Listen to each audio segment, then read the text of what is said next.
What does this say? What's the time?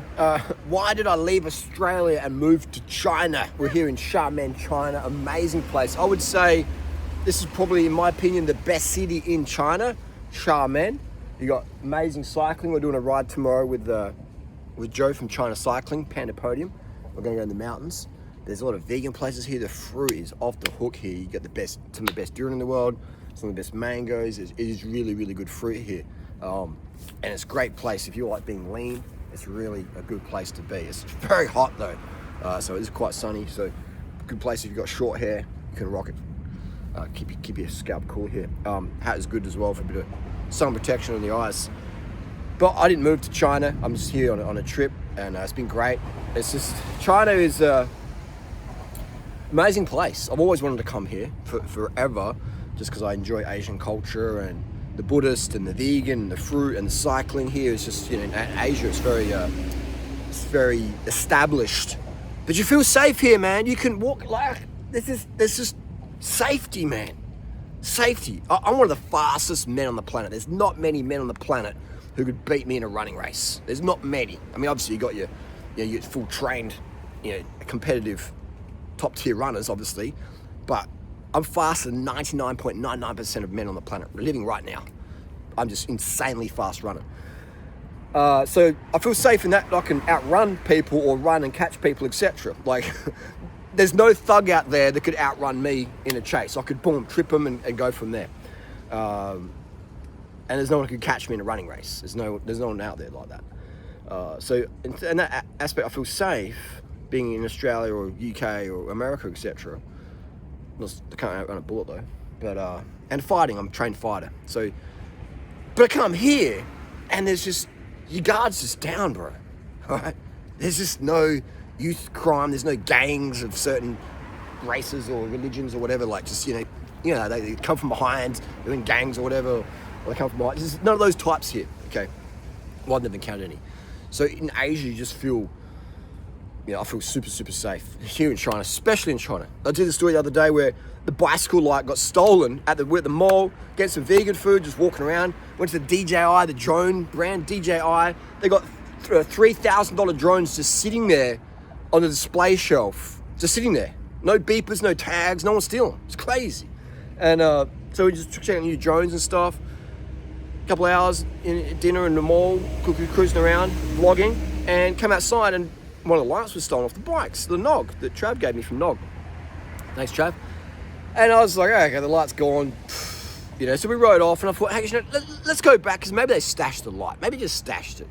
She was like, I didn't stash it, it's gone. I said, let's go back. And then I was looking under the trees looking for the light, and then Michelle went over and asked the security guard, the light got stolen. He's like, what? It got stolen? And I was like, the security guard actually cares. So I was like, well, this is interesting. He's like, let me call the police. And I was like, the security guard's calling the police about a bike light? Like, is this real life? So then he calls the police, and I was like, I'm going to time this, man, because they're probably going to turn up in 2 hours and just be like, yeah, blah, blah, blah.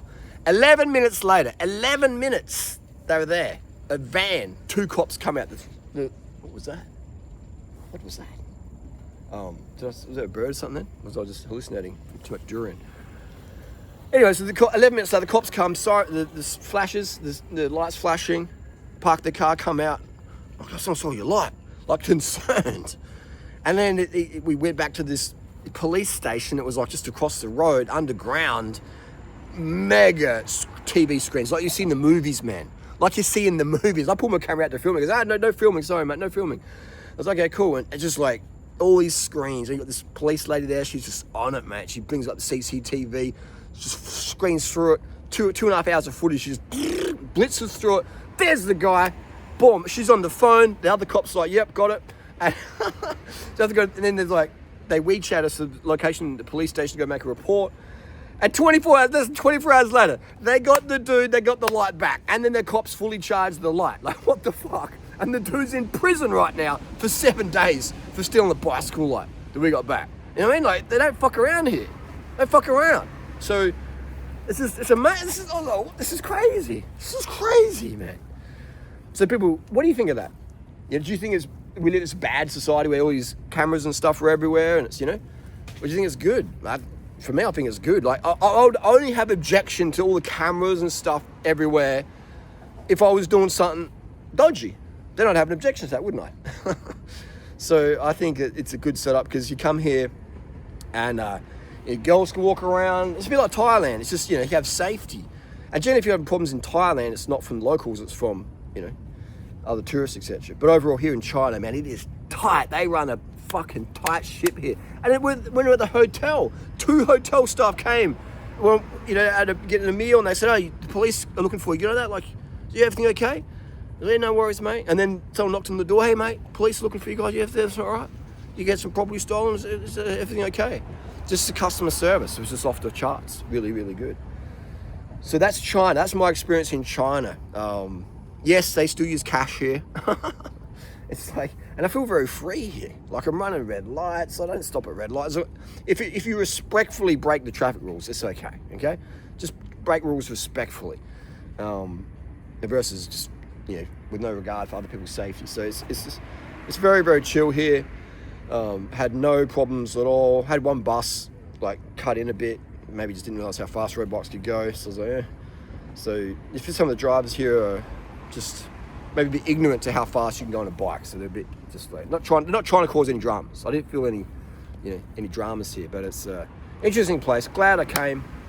Freaking hot as, but heading back to Australia shortly. So it is interesting times here. So I didn't move to China, just on a trip, but just wanted to share that story. Have you been to China? What was your experience? The vegan foods here is everywhere. There's an app called Happy Cow. The fruit's off the hook, especially in the south. If you want fruit, top shelf fruit, come to the south of China.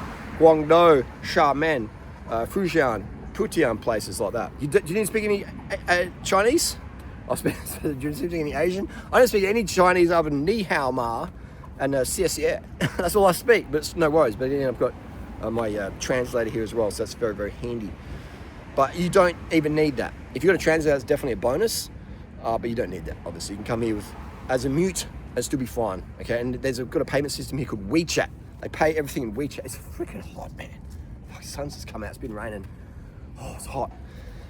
They use a thing called WeChat here. So you scan things and you pay it on the WeChat. So that's pretty interesting. So the first time I came here, I was like, how do I pay? We can get money out ATMs and things like that and pay the cash.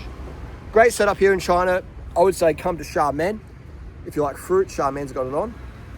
Or Guangzhou. And if you like Rolexes, man, mate, like in Australia, you got, for a bluesy, you got 1 year wait plus. China, go to your authorized dealer, AD, walk in there. Whatever they got, they're going to sell it to you on the spot. They might say, oh, we can't sell it right now. And then as you have to walk out, wait. So they don't follow the rules here. China's its own world. All right, so in Australia, US, you got to wait for a watch. Here, they're just like, mate, let's do business. Let's get a deal on. So that's very interesting as well. And the second-hand bike market here, stuff's so cheap, man. And this stuff's so cheap here, it's crazy. Because people want the latest stuff. And so they just clear out the second-hand stuff. Huge market here. But people are very respectful, very chill. The only negative I find with China is smoking, man. Like, smoking's a big thing here. Like, it's like, and I've been offered so many cigarettes. I've been offered more cigarettes in this last few weeks than in my entire life, I reckon. They're very, very friendly. Hey, you want a cigarette? Want a cigarette? Cops ask, you want a cigarette? Security, want a cigarette? People, you want a cigarette, mate?